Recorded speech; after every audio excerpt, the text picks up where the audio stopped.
¿Quién te dijo a ti que iba a ser rápido? ¿Quién te dijo a ti que no costaba? ¿Quién te dijo a ti? ¿Quién te engañó? Permítete saltar al vacío, permítete intentar y perder, que el miedo no te pise el instinto y las ganas de crecer. De golpe cambia el son de tu día a día, ni horarios ni presión marcan tu vida. Disfrazas tu quehacer de ilusión y de fe. Te sientas a esperar, pero no llega, el trabajo no llega. Permítete saltar al vacío, permítete intentar y perder, que el miedo no te pise el instinto y las ganas de crecer. Permítete saltar al vacío, permítete intentar y perder, que el miedo no te pise el instinto y las ganas de crecer. Y no escuches al que está a tu lado y te ha llamado loco, sin mirar a derecha o izquierda, tú camina de frente, que la gente ya verá que te quedan muros por derribar y sin dudar lo harás, lo harás. Permítete saltar al vacío, permítete intentar y perder, que el miedo no te pise el instinto y las ganas de crecer. Permítete saltar al vacío, permítete intentar y perder, que el miedo no te pise el instinto y las ganas de crecer.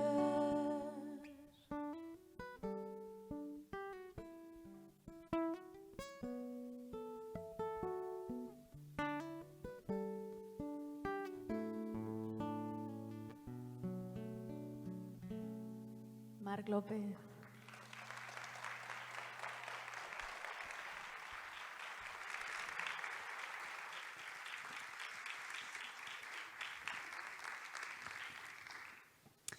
Gracias. Pues bienvenidas, bienvenidos al encuentro anual de Oxfam Intermón y gracias de todo corazón por estar hoy aquí. De hecho, no solo hoy, sino todos los días del año. Porque sin vosotros, sin vosotras, no se hubiera conseguido nada de todo lo que se ha logrado este año.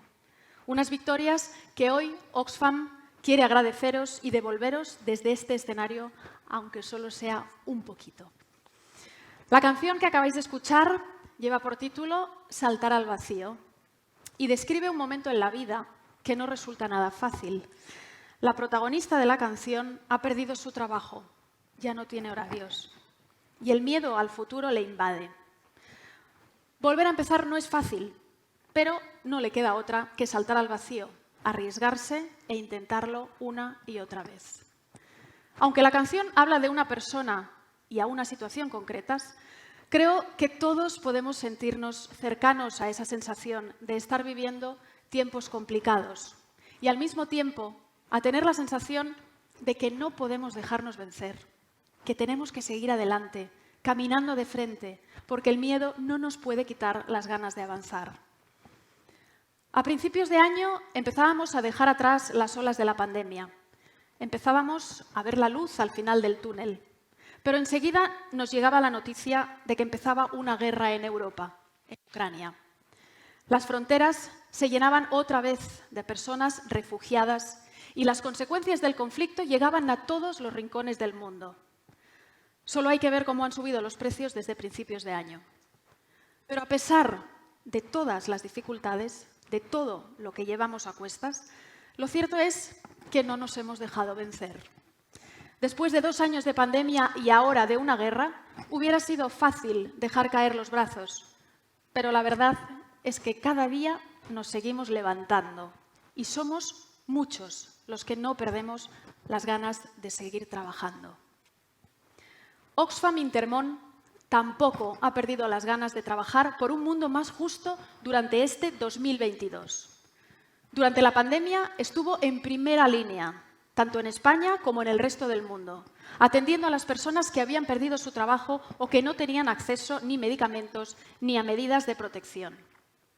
Este año, en cuanto estalló la guerra en Ucrania, enseguida acudió a las fronteras de Polonia, Moldavia y Rumanía para atender a las personas que habían tenido que dejar sus casas para garantizarles un mínimo bienestar.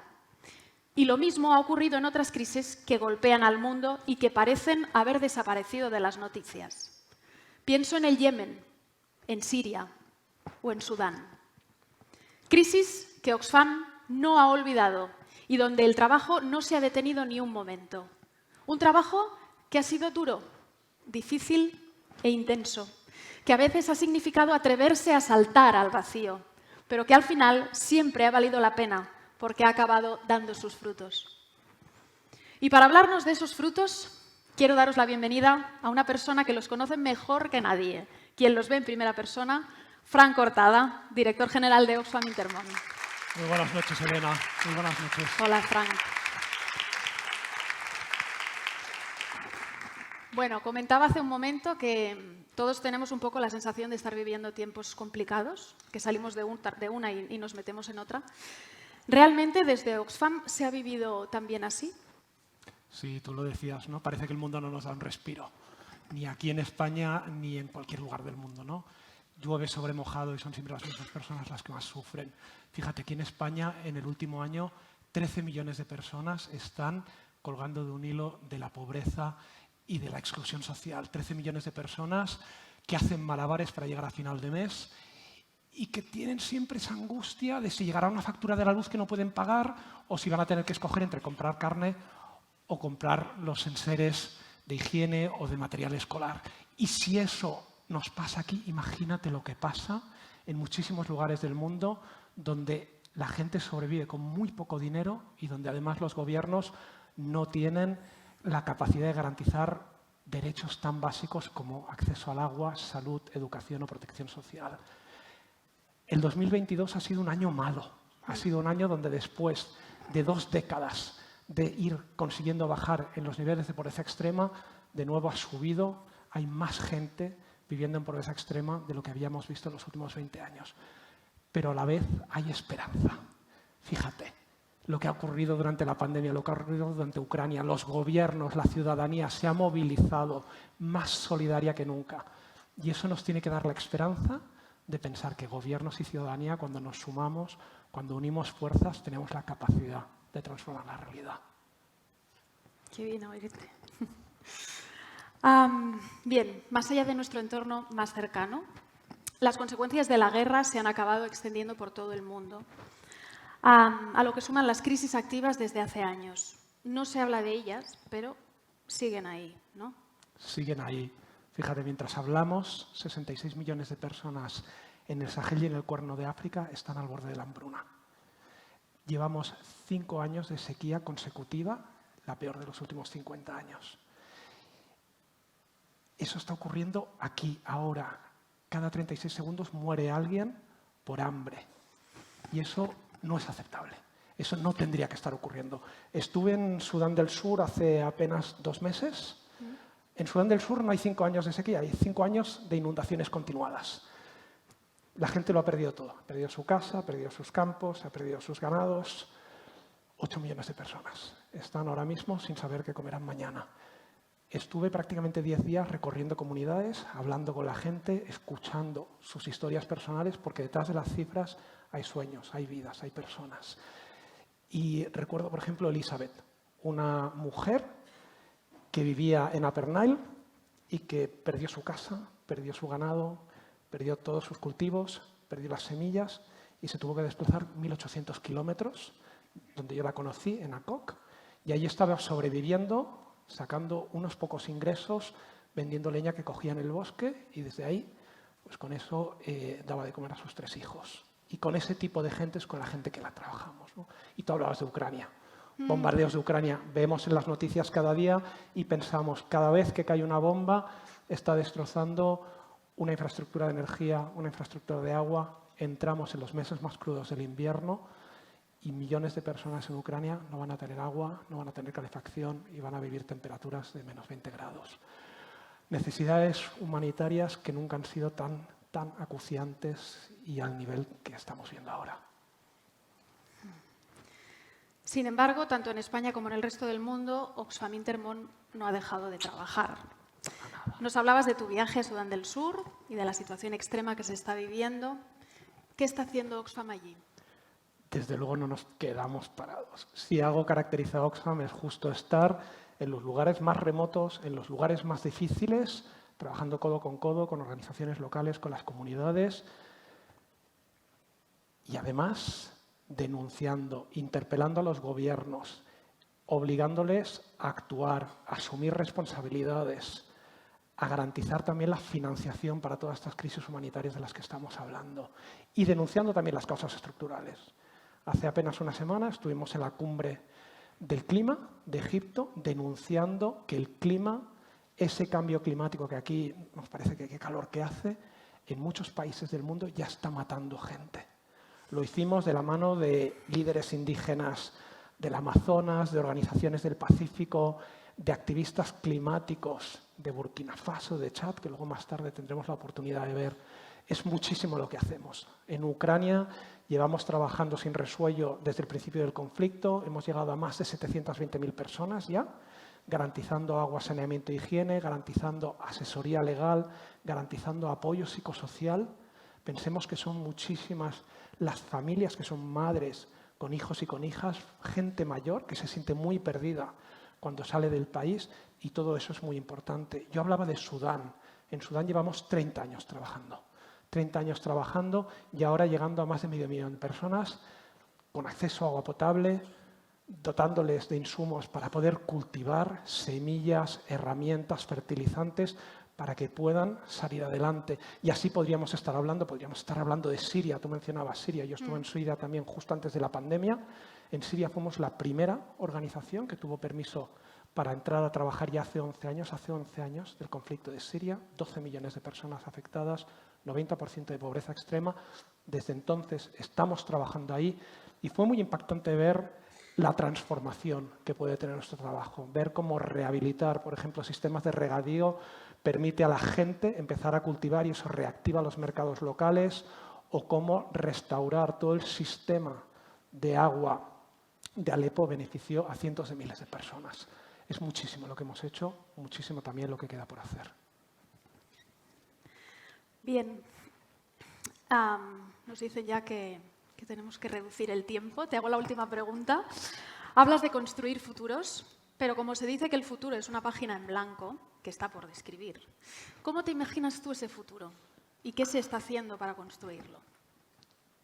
Claro, hablamos de las crisis y uno no escoge la época que le toca vivir, pero uno sí puede escoger cómo responde a la época que le toca vivir, ¿no? Y a mí me emociona muchísimo ver toda esta sala llena de gente comprometida, de gente con la que nos une ese anhelo de justicia social, de compromiso, de solidaridad, de empatía con los que sufren. Y el mundo ya lo estamos construyendo, ese mundo distinto ya lo estamos construyendo. Cuando conseguimos eliminar, por ejemplo, la minería a cielo abierto en Honduras, cuando conseguimos parar leyes que recortan derechos de las mujeres en Guatemala, cuando conseguimos que cientos de miles de trabajadoras del hogar y cuidados en España consigan derechos básicos, cuando conseguimos cambiar las leyes para que el sector privado respete los derechos humanos y ambientales aquí, en Europa y allí donde operen, ya estamos transformando el mundo. Cambiar el mundo no es una utopía, no dejéis que os engañen. El mundo se puede transformar y lo transformamos cada día con un pequeño granito de arena. Pues muy bien dicho todo, Frank. Muchas gracias. Muchas gracias a ti. Gracias.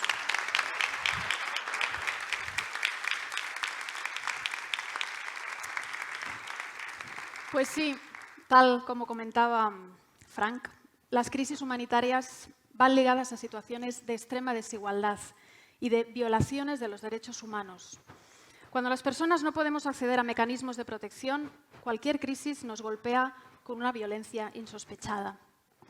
Son estas crisis las que obligan a la gente a abandonar sus hogares, a dejar su tierra y a migrar a otros países, a unos países de acogida donde en muchos casos vuelven a ser víctimas de la falta de derechos.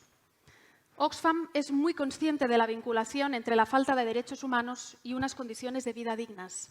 Y por eso, este año ha seguido brindando todo su apoyo a miles de activistas de todo el mundo que luchan por hacer del mundo un lugar menos desigual. Veamos un resumen de este trabajo por la defensa de los derechos humanos. Hoy vemos que países que hacían bandera de los derechos humanos recortan sus espacios de libertad. Después de 40 años en Nicaragua, tuvimos que salir del país cuando el gobierno decidió cancelar nuestra misión y la de muchas otras organizaciones. Pero esto no nos ha impedido seguir trabajando en la región. Como en Guatemala, donde ayudamos a frenar la oleada conservadora que quería restringir los derechos de las mujeres y el colectivo LGTBI. En España, ser joven, mujer y migrante aún significa sufrir violaciones de derechos básicos. Por eso, hemos llevado nuestro trabajo a los campos de fresas de Huelva, también a Ceuta y Melilla, donde se niegan derechos básicos a los migrantes en frontera.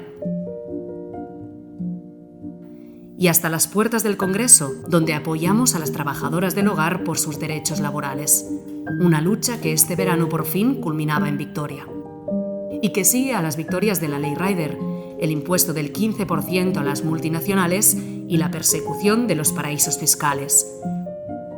Y de muchas otras que ya siembran el camino que nos queda por hacer contigo.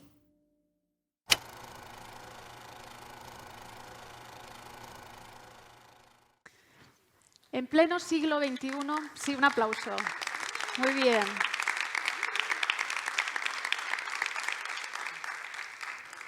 Como decía, en pleno siglo XXI, las violaciones de los derechos humanos siguen condicionando las vidas de millones de personas en todo el mundo. Incluso en lugares donde en teoría deberían estar a salvo y defenderse de cualquier precio, como en la Unión Europea.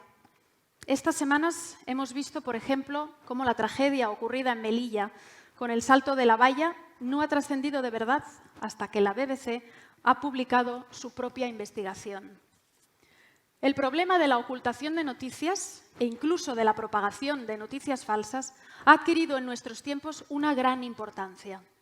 Condiciona nuestras opiniones y nos aleja de la realidad. Por eso, desde hace años, Oxfam colabora con Maldita.es, un colectivo de periodistas dedicado a desenmascarar los bulos que circulan en redes sociales, en especial en todo lo relacionado en las personas migrantes. Cada mes, Maldita.es destapa decenas de bulos que criminalizan a las personas migrantes y construyen una imagen del colectivo que alienta el racismo, las discriminaciones e incluso los ataques violentos. Por eso, hoy hemos querido contar con la presencia de la periodista de Maldita para que nos den unos cuantos consejos prácticos para detectar cuándo nos la están colando. Y no es un tema baladí. Perjudica muy seriamente la salud democrática de nuestras sociedades. Demos la bienvenida a Natalia Díez de Maldita.es.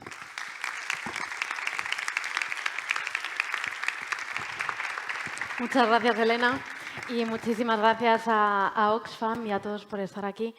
Hoy pretendo, como periodista de Maldita.es, acercar un poco el tema de la desinformación sobre personas migrantes y refugiadas en nuestro país y explicar unas breves pinceladas de cómo identificar un bulo y cómo tratan de hacernos creer una serie de argumentarios a través de los bulos sobre este colectivo concreto.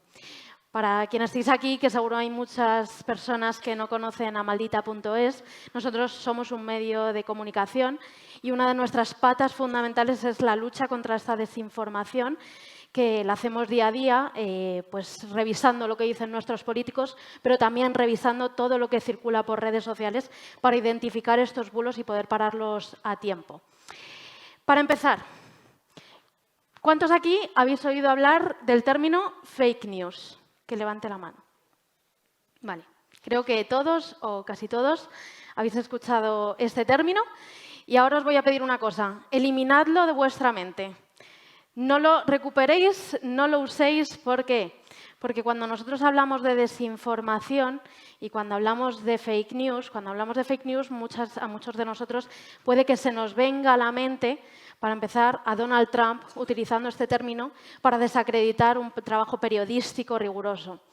Segundo, porque cuando hablamos de fake news, si lo traducimos al español, estamos diciendo noticias falsas. Pero cuando hablamos de desinformación no estamos hablando de noticias falsas. Estamos hablando de contenidos creados específicamente para reforzar una serie de argumentarios. Cuando hablamos de desinformación estamos hablando de esto. Estamos hablando, no, puede ser que un periodista cometa un error y acabe un bulo publicado en un medio de comunicación, pero cuando hablamos de desinformación estamos hablando de un fenómeno muchísimo más amplio, de vídeos descontextualizados, de audios, de cadenas de WhatsApp, de capturas que se hacen pasar por medios de comunicación para colarnos un bulo y, en concreto, sobre lo que yo voy a hablar hoy aquí, sobre personas migrantes y refugiadas. Cuando nosotros empezamos en Maldita.es, allá por 2017, analizando todos estos bulos que la gente nos reportaba, porque el trabajo que hacemos es fundamental que la sociedad trabaje de nuestro lado y nos envíe estos bulos que identifica, que le llegan a través de sus canales de WhatsApp, de sus grupos familiares o también que identifica las redes sociales, lo que vimos es que 1/3 de las alertas que a nosotros nos llegaban, de esos posibles bulos, estaba relacionado con un colectivo concreto, colectivo migrante. También con un colectivo como el de una minoría religiosa, como puede ser las personas musulmanas en nuestro país. Y es por ello, y con el apoyo fundamental de Oxfam Intermón, que en enero de 2019 creamos una sección específica para analizar la desinformación sobre personas migrantes, refugiadas y de minorías religiosas en nuestro país. Con el trabajo que empezamos a hacer específico en este ámbito, en el análisis de la desinformación sobre personas migrantes, lo que vimos, también nos llegamos a otras conclusiones, y era que este tipo de bulos reforzaban un argumentario concreto sobre este grupo de personas. Para empezar, un refuerzo de que las personas migrantes son criminales, una relación continua entre una persona migrante y la delincuencia. También nos tratan de hacer creer que tienen privilegios, ya sea en el acceso a recursos y ayudas sociales, como también nos tratan de hacer creer que el Estado se está adaptando a ellos. También con una relación que se hace entre las personas migrantes y, en muchos casos, las personas musulmanas a través de la desinformación, nos tratan de hacer creer que las personas que vienen de fuera nos están intentando imponer su cultura, su religión, sus tradiciones y borrar toda nuestra historia. Y luego también otro argumentario que hemos visto, sobre todo a raíz de la pandemia de la COVID, es que los migrantes suponen un peligro para la salud pública. Hay algo que hemos sacado también de este trabajo que llevamos realizando estos años atrás, y es que, y esto lo podemos afirmar con datos, es que los bulos que sustentan este tipo de narrativas están calando. Voy a lanzar una pregunta. Bueno, unas cuantas. Para empezar, ¿cuántos habéis escuchado hablar de los MENAs? Prácticamente todos. Vale. ¿Cuántos habéis escuchado hablar de los MENAs con una connotación negativa? También, prácticamente todos. ¿Cuántos habéis escuchado hablar de que los MENAs reciben una paga? Muchos. Vale. Algo que hemos conocido con un proyecto que hemos realizado en los 2 últimos años junto con Oxfam y con el apoyo de la Unión Europea, es que el 70% de la población española ha escuchado hablar que los menores extranjeros no acompañados que recordamos, no son un acrónimo, son personas, son menores de edad que vienen solos a nuestro país, pues el 70% de la población ha escuchado alguna vez que estos menores, estos niños, están recibiendo pagas y tienen un trato de favor sobre los menores españoles. ¿Cuántos creéis que el 5% de la población se cree esta afirmación? Bueno, veo unas cuantas manos por ahí. ¿Cuántos creéis que el 10% de la población se cree esta afirmación? También veo algunas manos.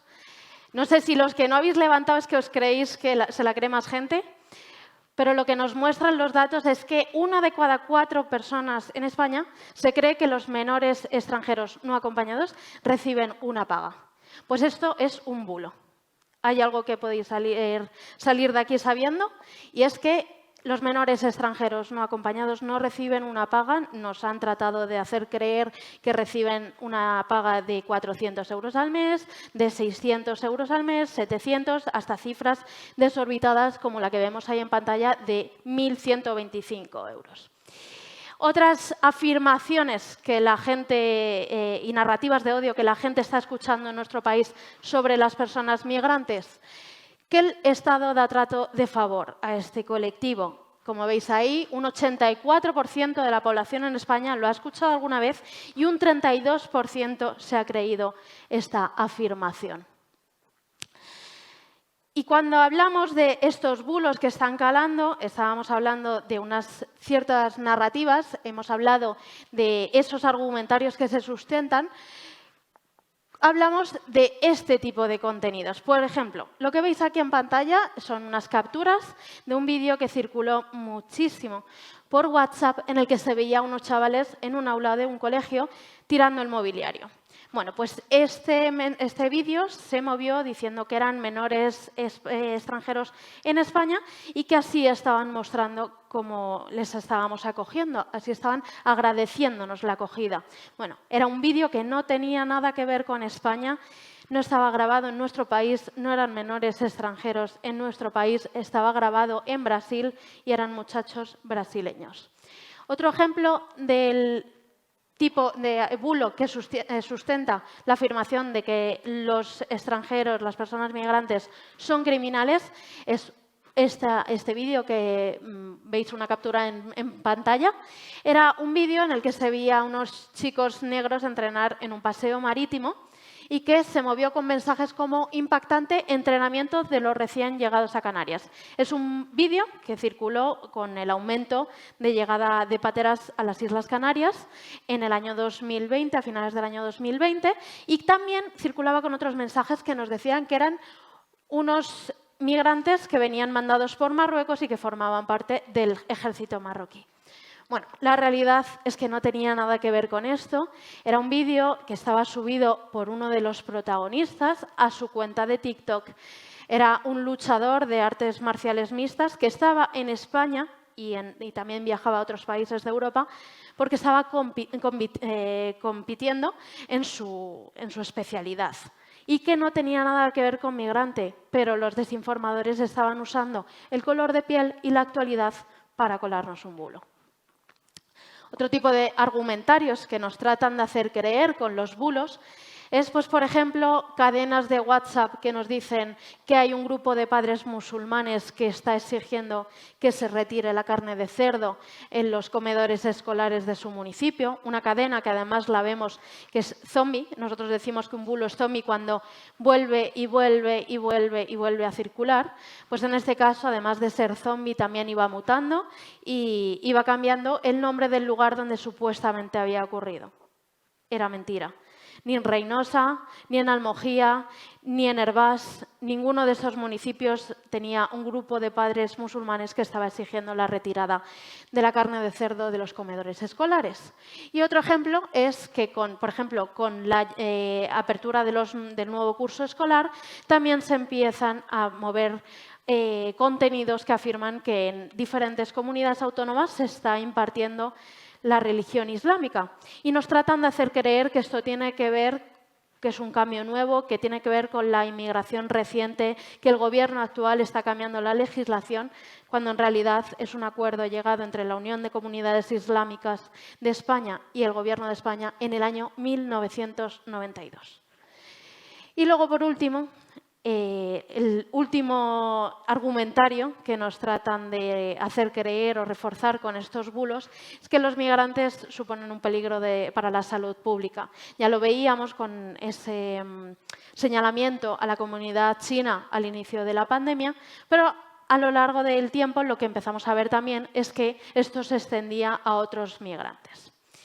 ¿Y cómo funcionan los desinformadores? Pues, por ejemplo, en el año 2021, el 17 de mayo de 2021, miles de personas cruzaron la frontera entre Ceuta y Marruecos. Veíamos imágenes de esta entrada y a los pocas horas empezamos a ver este tipo de contenidos. Violaciones, incendios en colegios, incendios en supermercados, apuñalamientos, asesinatos. Sucesos que no estaban sucediendo en Ceuta, que no estaban pasando, pero que los desinformadores nos estaban intentando hacer creer en una situación de crisis. Cuando la gente estaba tensa porque no sabía lo que estaba sucediendo, en Ceuta los desinformadores aprovecharon para colarnos este tipo de contenidos. Y además, con esta investigación que he dicho que realizamos junto con Oxfam en los últimos 2 años, también hemos podido ir a Ceuta un año después y ver cómo estos bulos todavía se los cree la gente y los vecinos de Ceuta. Todavía hay gente que nos dice que un colegio ardió en Ceuta esa noche, cuando es mentira. Vale, y ahora que he hablado de estos bulos, estos argumentarios, ¿qué hacer cuando nos encontramos con un contenido sobre migración? Lo primero, dudar. Es fundamental, es el paso más importante. ¿Por qué? Cuando dudamos, cuando no compartimos un bulo, lo que estamos haciendo es no ayudar a la viralización de ese contenido. Luchar contra un contenido, un bulo que está en primera fase, es mucho más fácil que cuando ya es viral, cuando se ha extendido por todas las redes sociales. Y entonces por eso es tan importante esto, tomarnos un tiempo y no compartir.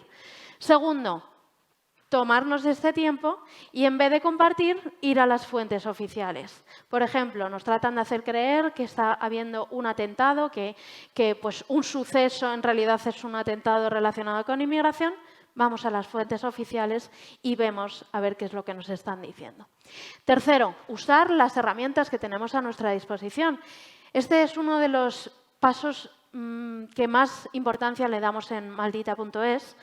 ¿Por qué? Porque creemos que para luchar contra la desinformación no somos nosotros, Maldita, o los verificadores que estamos analizando estos bulos diariamente y desmintiéndolos, sino que necesitamos que cada persona, desde su casa, como decía antes Fran, tiene que luchar, tiene que hacer una labor individual para cambiar el mundo, para luchar contra la desinformación. Y esto es tener las herramientas suficientes para desmentir estos bulos. Por eso nosotros en nuestra web tenemos colgada una caja de herramientas gratuita de acceso libre para todo el mundo y que nosotros en nuestro trabajo diario utilizamos. O sea, no son herramientas ni obsoletas ni nada por el estilo, son herramientas que nosotros utilizamos para desmentir. También tenemos una sección específica enfocada a esta alfabetización mediática y damos herramientas para gente de todos los públicos para que sepa cómo luchar contra esta desinformación, qué herramientas utilizar para parar estos bulos. Y por último, también tenemos otra forma de aproximarnos a la lucha contra la desinformación y es, por ejemplo, contenidos como esto, un escape room, en la que pues, permitimos a la gente a través del juego ponerse en la piel de un verificador. Es una escape room que hemos realizado junto con Oxfam Intermón y en la que bueno, pues, nos aproximamos al problema de la desinformación de otra forma. Y tienes que ponerte en la piel de un periodista y entrar en una fábrica de bulos y encontrar todas las pruebas para poder desmontarla.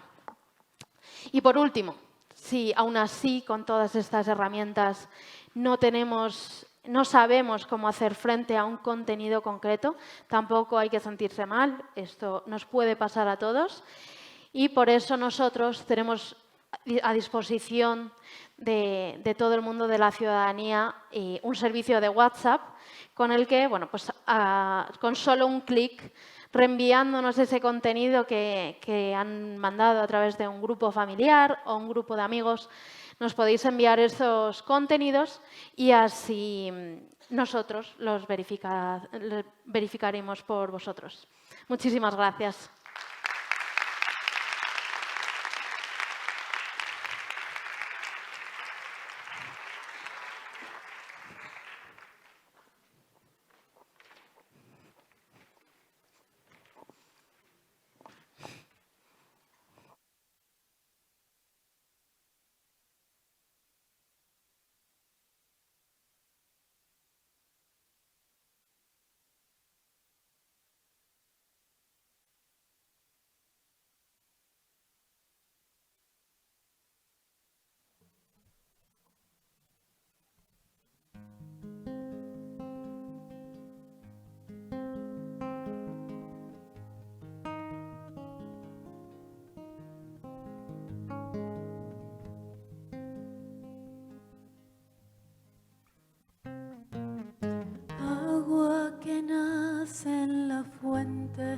Serena del mundo, surgiendo de la profundidad, agua del río inocente que pasa y se vierte, se funde en la entraña del mar.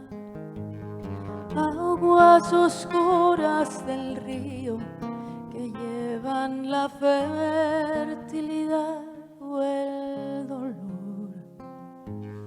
Aguas que bañan aldeas y matan la sed de la población.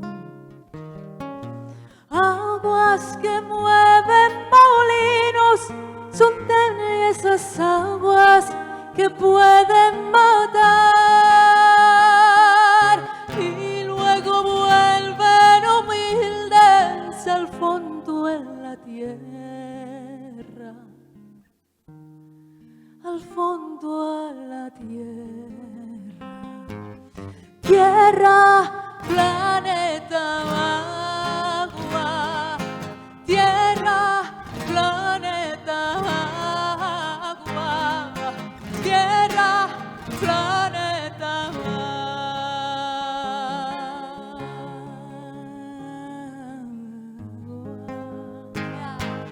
tierra, planeta.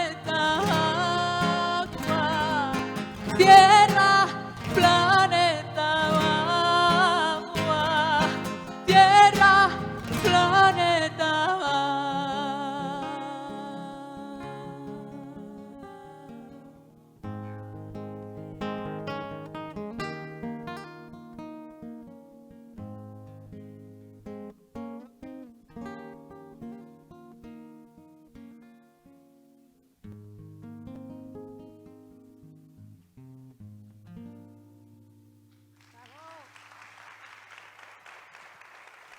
Gracias.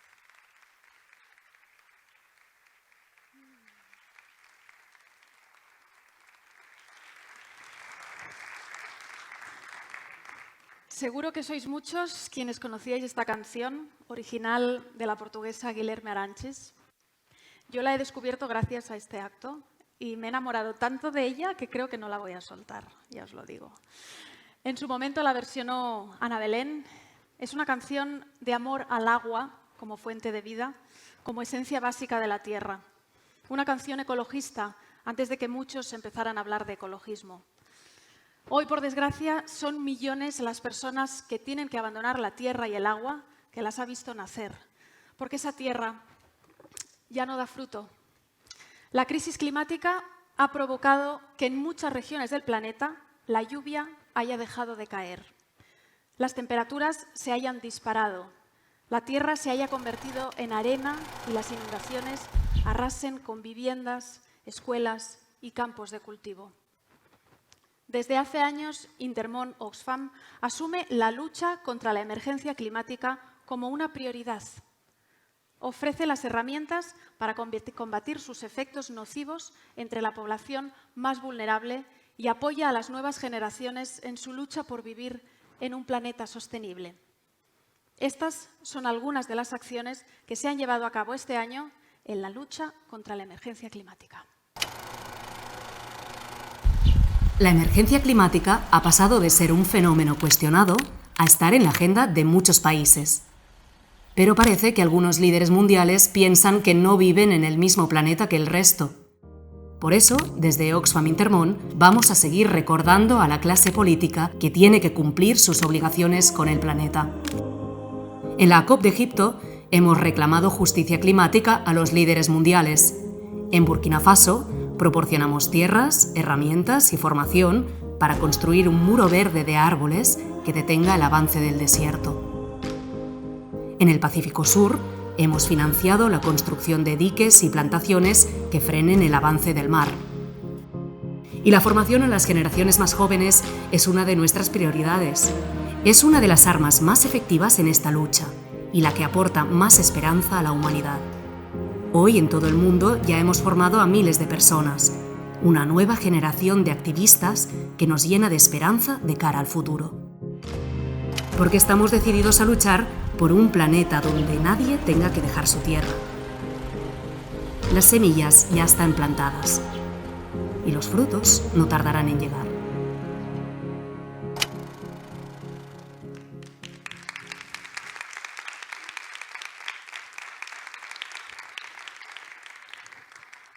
Como acabamos de oír, muchas veces parece que la clase política viva en otro planeta. Sin embargo, en la reciente COP de Egipto, Oxfam ha recogido 133.000 firmas para reclamar justicia climática. Puede que haya políticos que viven en otro planeta, pero la realidad es que somos mucho más las personas que vivimos cada día en este. Somos millones de personas las que no vamos a permitir que nos echen de la tierra que nos vio nacer y que no dudamos en apoyar a los miles de activistas, la mayoría muy jóvenes, que ya han dado un paso adelante. En todo el mundo, esos miles de jóvenes ya están llevando a cabo acciones para poner fin a la inacción de los políticos ante la emergencia climática. Y entre esos activistas se cuentan los que ya han participado en el programa de formación de Oxfam. Y hoy, en este encuentro, contamos con la presencia de dos de ellos. Es un placer ceder el escenario a Javier Gacio, coordinador del proyecto Spark, y a Elisa Marraco, abogada y activista por el clima, para que nos expliquen en primera persona todo lo que están haciendo. Muchas gracias, Javi, y muchas gracias, Elisa. Todo vuestro.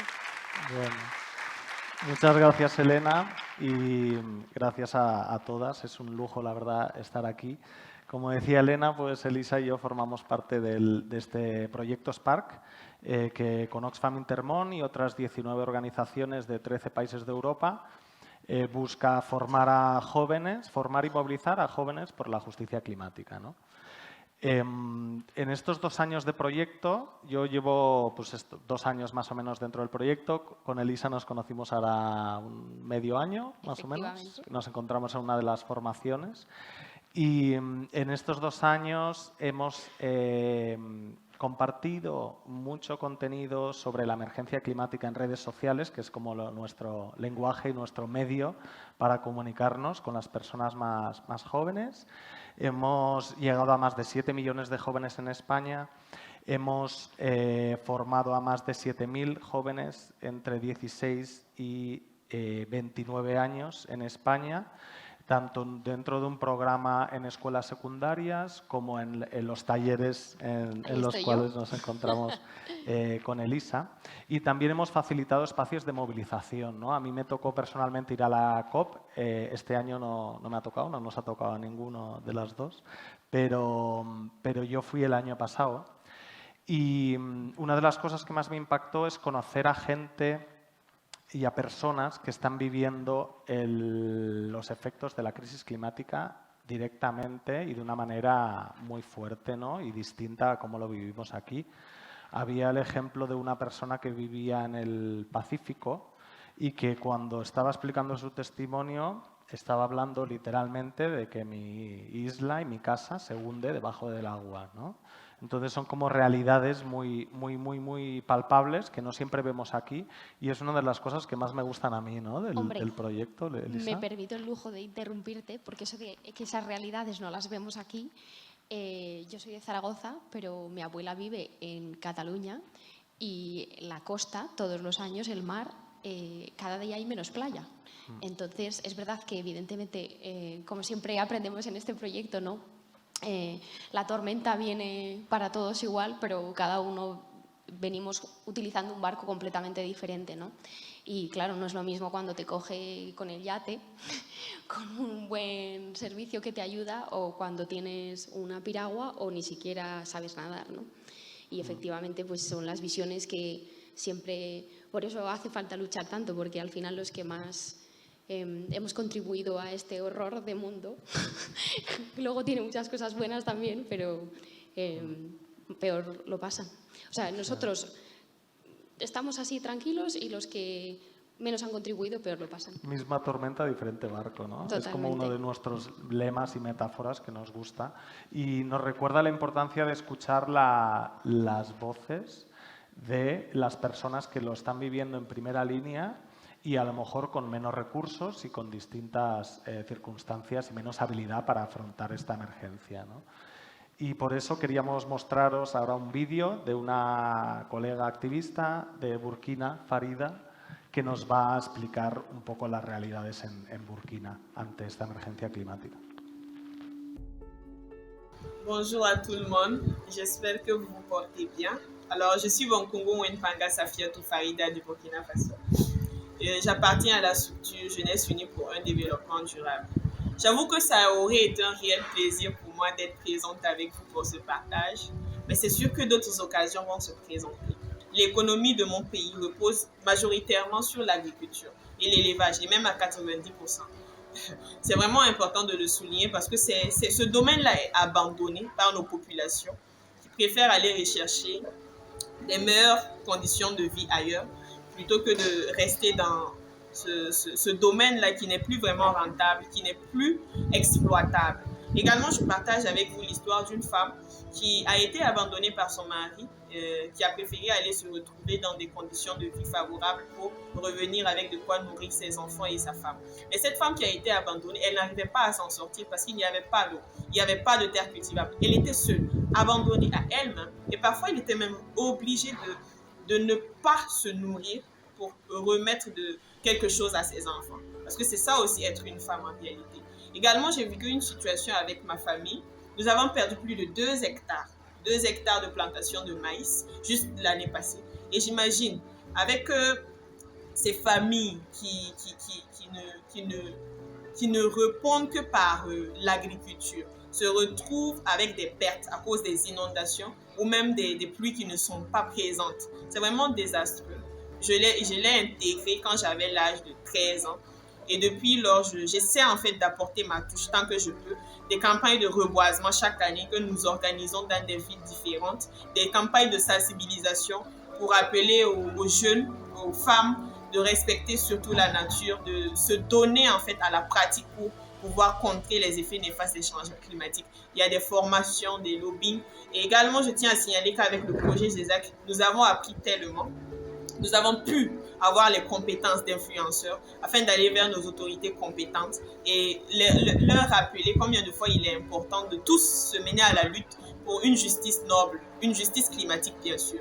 Parce que je suis la porteuse des sans-voix. Je suis également là pour faire entendre la voix des jeunes et c'est quelque chose à honorer. Parce que je tiens à vraiment féliciter ce projet qui prend en compte toutes les couches et qui également, moi, m'a apporté beaucoup à travers les formations. Nous luttons pour ça et c'est une belle opportunité d'être présente ici, de faire entendre la voix des jeunes et également de rapporter aux jeunes ce que j'aurais appris et tout. Et la suite sera meilleure. Merci à vous et bonne suite surtout.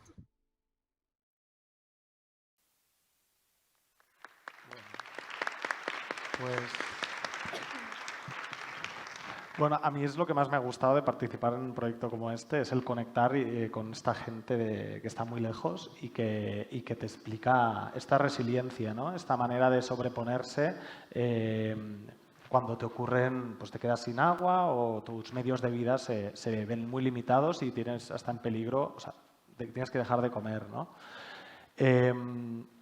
Nos comentaba Farida que empezó muy joven. Pero tú también, Elisa, cuéntanos, porque tú empezaste Yo tan joven no, yo empecé con 24. Bueno.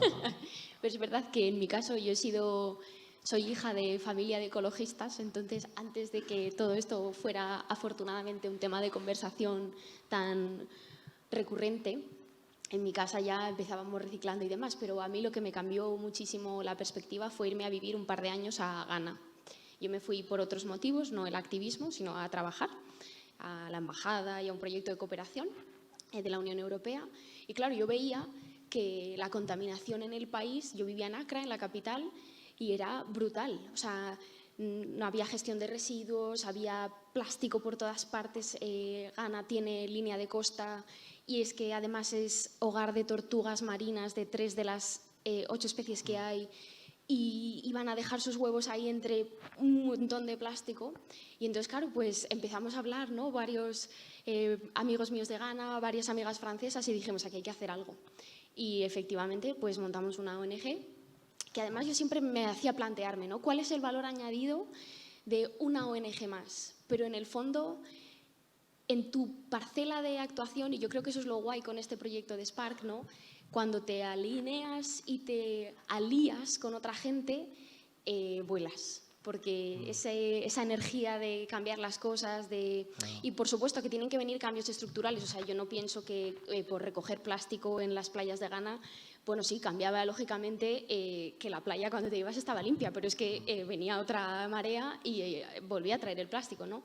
Se trata de cambios estructurales, pero si tú te organizas una actividad de sensibilización alrededor de todo eso, te da un subidón. Reconozco que también volvía llorando a casa a veces porque el nivel de plástico era tal que tú caminabas sobre el plástico, o sea, lo oías.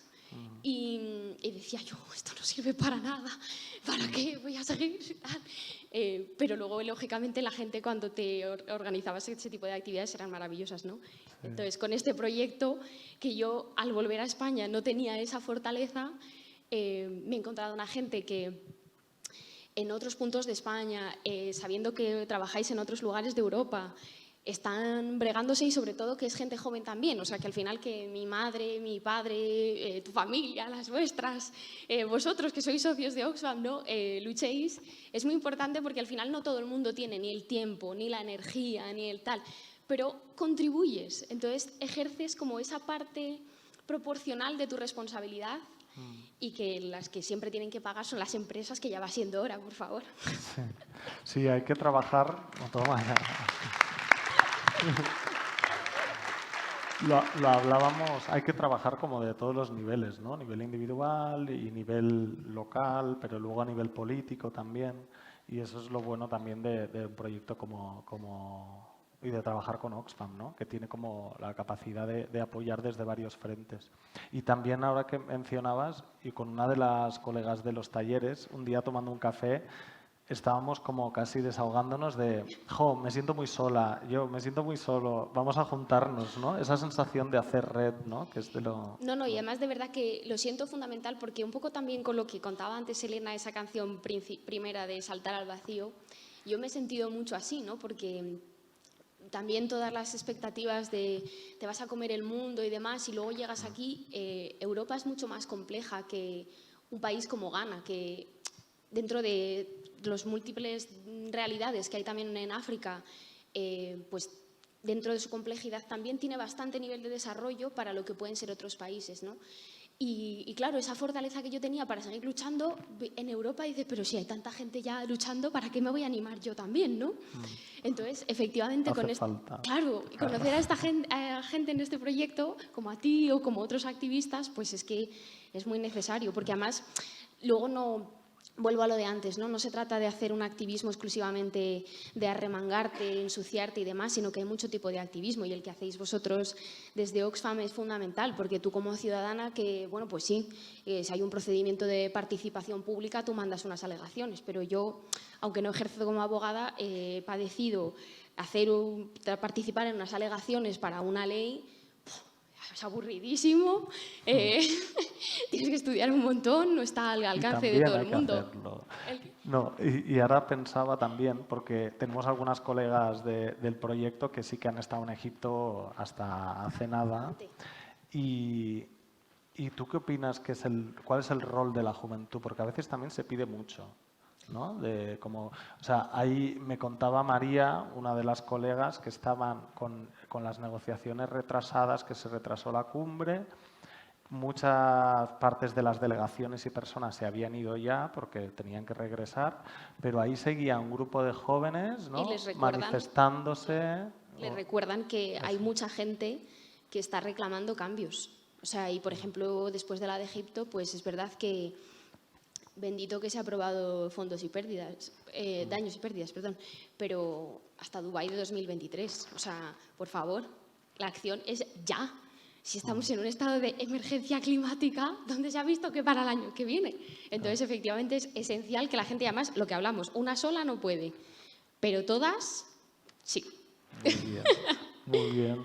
Bueno, pues nada, solamente agradecer y también... Y seguir. Y vosotros también, porque es esencial, porque gracias a vosotros también podemos hacer proyectos como este. Que es importante estar ahí vigilando, ¿no? Como ciudadanía joven, estar en las calles y también en muchos ámbitos, y que solo se puede hacer si nos unimos, ¿no? Y con vuestras herramientas, porque yo también he aprendido mucho con esos manuales y... Sí, de conceptos en general y cómo articularte mejor. O sea que, gracias. Gracias.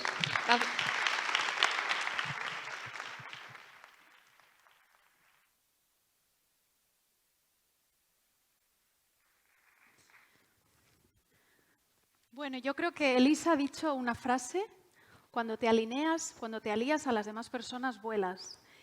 Y yo creo que es el resumen perfecto de todos nosotros aquí en esta reunión no sé, ¿qué opinas tú, Frank? Pero yo creo que, bueno, que es el resumen de Oxfam y es el mejor resumen que podías hacer. Gracias, porque me ha encantado escucharte. Bien, sigo. La respuesta a la crisis climática ya está en marcha, ¿vale? Creo que podemos encarar el futuro con un poquito de esperanza, como nos han recordado Javier y Elisa. Tenemos capacidad de respuesta y, sobre todo, de exigir a quienes nos representan que se dejen ya de palabras y que tomen de una vez por todas cartas en el asunto. De hecho, Javier y Elisa, y no solo ellos, han querido daros de nuevo las gracias, porque nada de lo que hemos visto esta noche sería posible sin vuestro apoyo y colaboración. Si Oxfam tiene un alma, esa alma sois vosotros y vosotros, las socias. Por eso ahora Oxfam quiere cederos la palabra para que planteéis directamente vuestras dudas, preguntas y sugerencias. Buena parte del sentido de este encuentro es poder escuchar vuestra voz directamente. Pero para eso, primero, tengo que pedir que suba al escenario, por favor, Frank Cortada, que es el más adecuado para responder todas vuestras dudas. Aquí estoy. Aquí estamos. A ver si tenemos algunas dudas. Como decía Elena, el espacio es vuestro. Este es el espacio en el que os rendimos cuentas. No hay preguntas incómodas, no hay preguntas malas. Y por ahí tenemos un par de personas que nos van a ayudar con los micros. Aquí delante, Rosa. Buenas tardes. Yo me refiero a que no habéis hecho ningún comentario sobre la lucha contra la explotación infantil. Por ejemplo, el comercio justo. Es una de las cosas en las que estoy implicada y me gustaría que lo explicarais un poquito, porque es muy importante en el mundo. Ayuda a que no haya emigración, a que no haya explotación infantil, el comercio justo. Creo que hay que sensibilizar muchísimo sobre eso. Completamente de acuerdo. Sabéis que una de las cosas que hacemos es justamente incentivar el comercio justo. Lo hacemos a través de nuestras tiendas por toda España, lo hacemos a través del comercio online, lo hacemos a través de la venta también en muchas de las grandes superficies, porque, como tú dices, estamos convencidos de que el comercio justo es parte de la solución, demostrar que hay otra forma de hacer economía, una economía social, una economía que no explota a la gente, una economía que garantiza salarios dignos, una economía que rompe techos de cristal para miles de mujeres que consiguen autonomía económica, y eso lo hacemos ahora mismo con más de 112, 115 cooperativas de comercio justo en 44 países, y eso nos permite ayudar a más de 40.000 personas cada año, y esa es una de las vías que tenemos para garantizar que no haya explotación infantil. Hay otra vía que estamos haciendo, que es justamente exigirle al Gobierno español y exigirle a la Comisión Europea que regulen el sector privado. Hay una ley que se llama de debida diligencia, que es una ley que pretende exigir al sector privado que cumpla con los derechos humanos y con los derechos ambientales, justamente para evitar esa impunidad cuando hay trabajo forzoso, cuando hay explotación infantil, cuando se contamina, cuando se hace acaparación de tierras, etc. Hay ahora mismo en el Gobierno un anteproyecto de ley, estamos intentando que eso se apruebe todavía en esta legislatura. Súper importante eso que decías, explotación infantil, erradicarla. Más preguntas.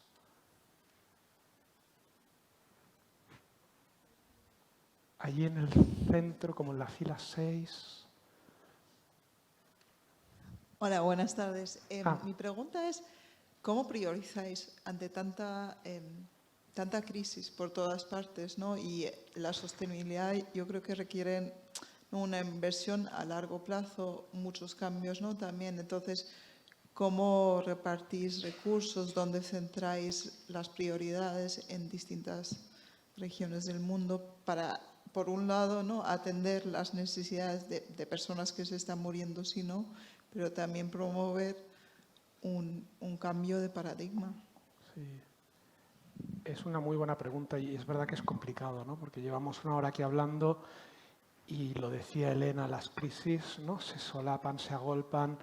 Cada día vemos cómo hay alguna situación crítica a la que atender en el mundo. Afortunadamente somos muchas las organizaciones y las instituciones que intentamos esa transformación, ese mundo radicalmente mejor. Nosotros intentamos centrarnos en 4 grandes ejes. Uno, que es las crisis humanitarias, atender a lo más urgente, a aquellas personas que realmente están en una situación muy, muy vulnerable. Lo decía Javi, justicia climática, responder a esa crisis climática, que es uno de los grandes retos para la humanidad.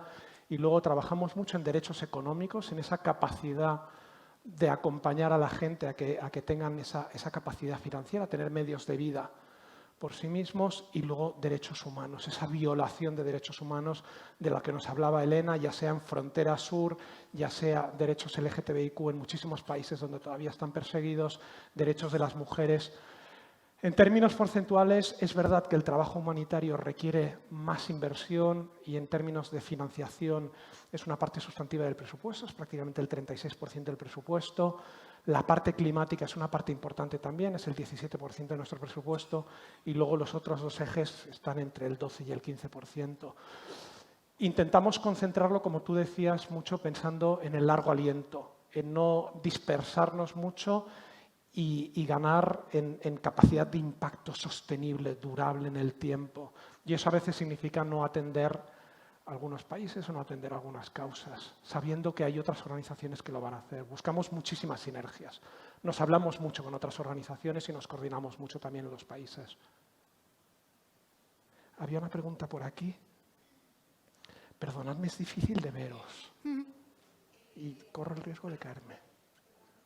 Desde aquí las ves mejor. Hola, buenas tardes. Estuve hablando hace cosa de un mes o 2 con un ingeniero agrónomo que era cooperante con la Cruz Roja y estaba muy molesto con ellos porque las semillas que estaban plantando en sitios de África donde había sequía, donde había inundaciones y había problemas de plagas y demás, eran unas semillas que eran las que proporcionaba Bill Gates, no eran las semillas de allí, de las zonas, que son las que precisamente previenen en una temporada de sequía, bueno, ya sabéis. Pues quería preguntar las semillas que utilizáis vosotros. Pues yo no voy a hablar de Cruz Roja, pero sí os voy a explicar cómo lo hacemos nosotros. Y lo hacemos como tú decías. Nosotros trabajamos con muchísimas organizaciones locales que tienen un conocimiento y una sabiduría enorme del contexto donde trabajan.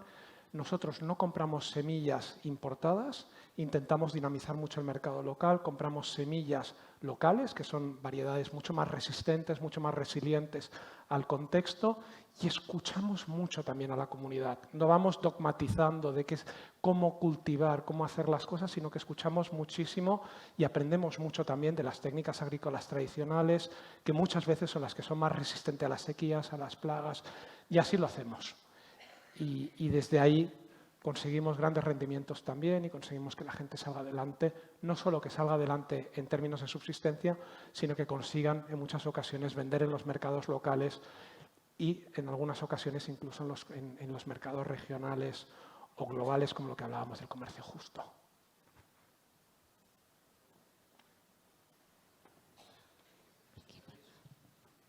Por aquí hay otra pregunta, que está...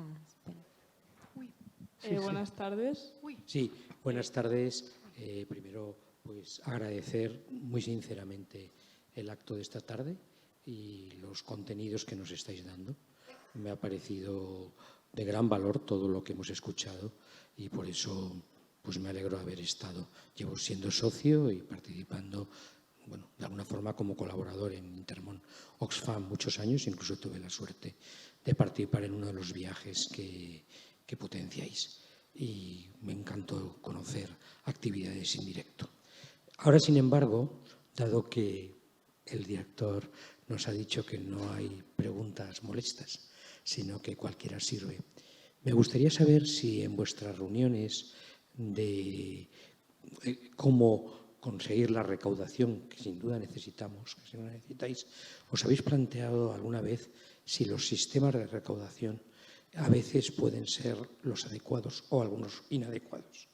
Cada vez conozco más personas que me cuentan que la presencia en sus teléfonos móviles, las llamadas a diferentes momentos, incluso determinadas peticiones callejeras, en vez de favorecer el buen nombre de la entidad, pueden desfavorecerlo, en el sentido de que hay una cierta intromisión. Ya sé que el fin es correctísimo, pero habría que ver si eso realmente está siendo favorable. Quería saber simplemente si esta discusión la tenéis, si creéis realmente que el balance o la balanza mejor se baja a favor de seguir con este tipo de campañas que a veces pueden ser un poco intrusivas en la vida de la gente. Gracias. Lo primero, te devuelvo el agradecimiento.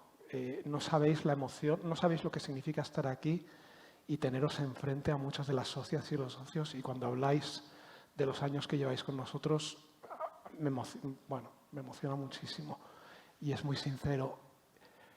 Sí nos lo hemos planteado, no solo nos lo hemos planteado, sino que ya hace unos años tomamos una decisión de cambiar ese sistema de recaudación para hacerlo de mayor calidad, de menor intromisión y de estar conectando de una forma mucho más respetuosa, y es por eso que ya hace unos años dejamos de tener ese servicio de captación en calle, que es quizás el que es más intrusivo, o el telemarketing, dejarlo de tener externalizado y lo tenemos internalizado. Es gente a la que formamos, es gente que forma parte de nuestra plantilla, es gente con la que trabajamos, que nos conoce bien, que conoce bien nuestro trabajo, y me gustaría pensar que en la gran mayoría de casos es posible que alguna vez ocurra, que te llaman cuando es incómodo, que insistan, pero me gustaría pensar que ese respeto, ese cuidado del socio que nos apoya, lo tenemos en un estándar muy alto, nos preocupa mucho, y todo nuestro equipo, que son muchísimas personas las que se encargan de esa recaudación, lo hacen siendo extremadamente respetuosos. Y si en alguna ocasión sentís que eso no es así, por favor, decídnoslo. Había otra pregunta cerca por ahí, sí, justo. Y no sé, y por allá también, pues vamos como alternando. ¿Me ayudáis? Vamos por ahí y luego... Buenas tardes. Me pongo de pie porque hace como 3 veces que intento hablar y no... Perdón, Sin es que además éxito. no os veo. Bueno, primero que me hace mucha ilusión ver tanta gente más mayor que yo, porque estoy como acostumbrada a que esto de la emergencia climática pues parece que solo importa a los jóvenes. Y no sé, al menos en mi experiencia personal, por las personas que he conocido, pues mis padres, mis abuelos, tal, los veo nada implicados y me alegra mucho ver gente de todas las edades. Y después tengo dos preguntas. Una es si, teniendo en cuenta que el sector de producción de carne es uno de los más contaminantes y por tanto más responsables a nivel de emergencia climática, si tenéis alguna acción orientada a eso. Y la segunda pregunta sería si podéis explicar un poco más sobre el proyecto Spark y cómo funciona, quién se puede unir, etcétera. Gracias. Gracias a ti. Algunas de las preguntas, si yo todos nosotros vamos a quedarnos, sabéis que luego tenemos un pica-pica. Muchos de nosotros nos vamos a quedar y, por ejemplo, para el proyecto Spark te recomiendo que hables con Javi directamente luego.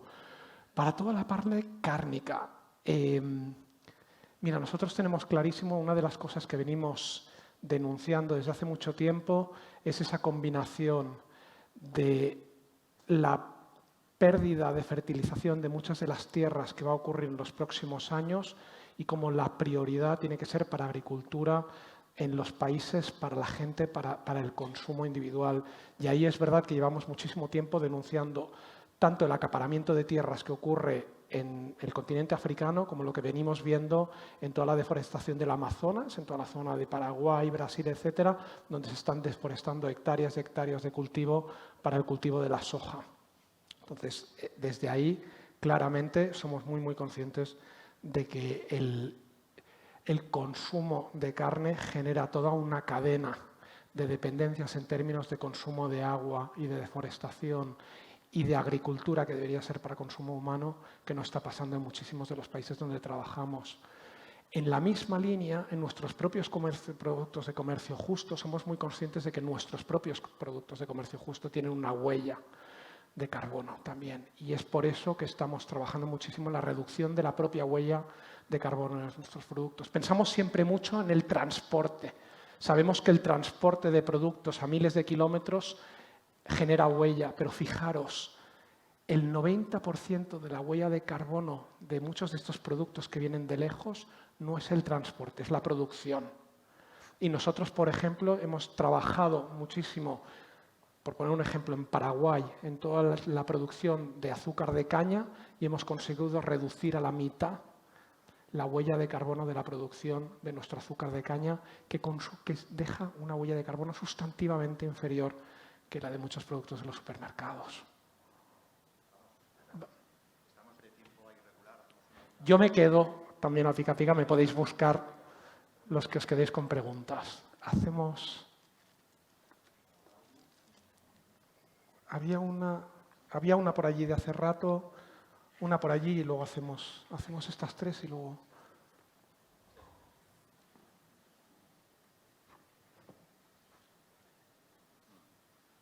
Buenas tardes y bueno, pues muchas gracias por este acto y por toda la labor que estáis haciendo. Una pregunta cómoda y otra que igual es un poco más incómoda. ¿Cómo os está resultando el que haya jóvenes activistas, el que haya jóvenes voluntarios, la captación de jóvenes, la implicación de los jóvenes? ¿Cómo está yendo esta evolución? No sé si se está notando en los últimos años mayor, menor compromiso. Esa es una pregunta. La otra, el tema del caso de lo que pasó en la valla de Melilla me es muy paradigmático de muchas cosas de nuestra realidad y nuestra sociedad y también de vuestra labor. Que el Estado o el Gobierno intentara negar o que se intente pasar por alto, no sé qué, eso era esperable. Me sorprendió que un hecho tan grave, en parte un hecho muy grave aquí dentro de nuestro país, ¿no? Muertos por manos de policías de un lado o del otro, como sea. Bueno, pues la prensa tampoco aquí lo tal. Incluso cuando la BBC lo ha sacado, tampoco he visto una reacción social, no sé. Digo, si ya no nos mueve esto, no sé ya qué nos mueve, ¿no?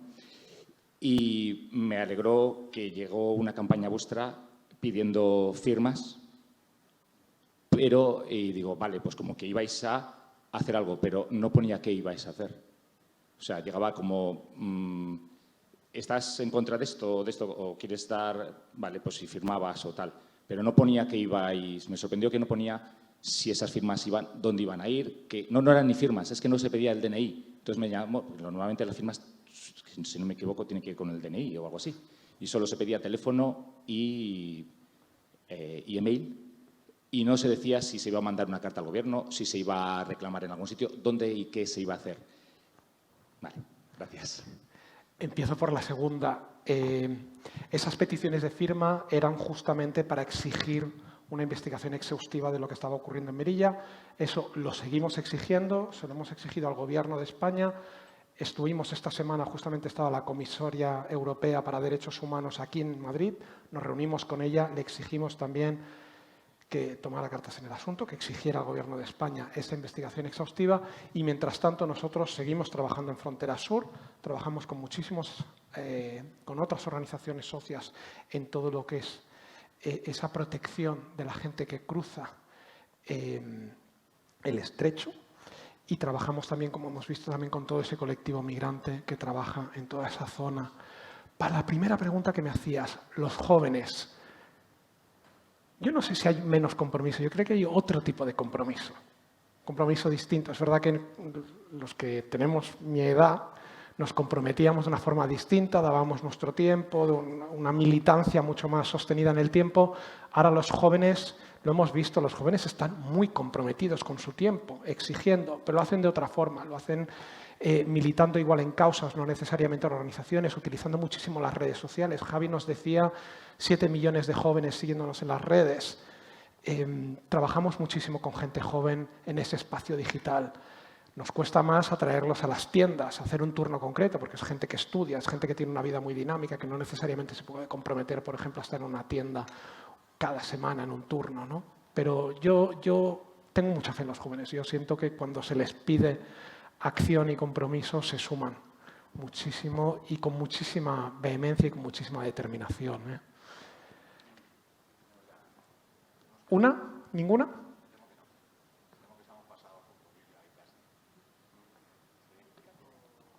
Bueno, está claro que por muy director general que sea, no mando. Ya lo estáis viendo que no mando. Hay una cosa que no sé si estaba en el guión, pero yo como director general, cerramos aquí el acto, nos vamos a ir a hacer un pica-pica, pero yo le voy a hacer una encerrona a Elena.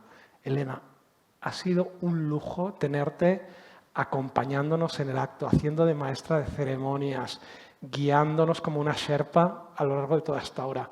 Pero tú no te puedes ir sin cantarnos otra canción.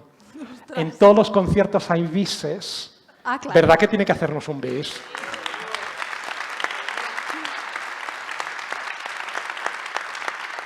¿Qué, Marc? ¿Sí? Pues sí, Fran, nos has convencido. Bueno, el lujo ha sido mío, debo deciros. De verdad, es maravilloso lo que decía Elisa y escuchar todo. Haber formado parte durante mucho tiempo de Oxfam Intermón también, pero en tiempos difíciles tuvimos que dejarlo, pero bien. Queríamos haceros un regalito último. Vamos a cantar una canción de una señora, en mayúsculas, de una gran referente para mujeres, para hombres, y la admiramos profundamente. Ella es Chabela Vargas y la canción es Llorona.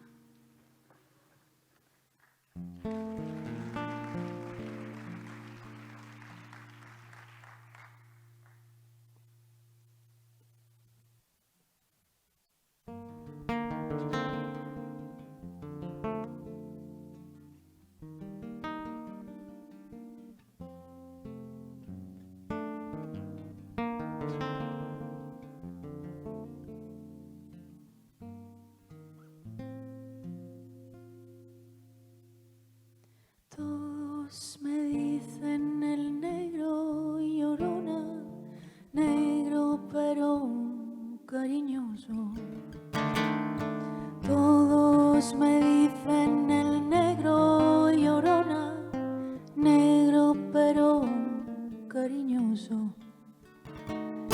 Yo soy como el chile verde, llorona, picante pero sabroso. Yo soy como el chile verde, llorona, picante pero sabroso. Ay de mí, llorona, llorona de ayer y de hoy. Ay de mí, llorona, llorona de ayer y de hoy. Ayer maravilla fui, llorona, y ahora ni sombra soy. Ayer maravilla fui, llorona, y ahora ni sombra soy.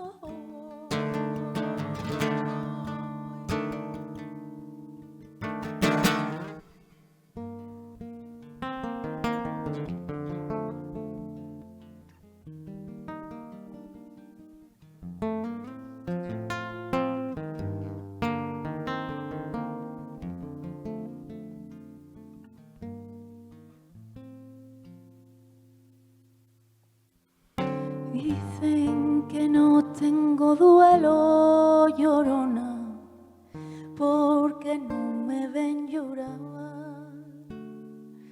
Dicen que no tengo duelo, llorona, porque no me ven llorar. Hay muertos que no hacen ruido, llorona, y es más grande su pena. Hay muertos que no hacen ruido, llorona, y es más grande su pena.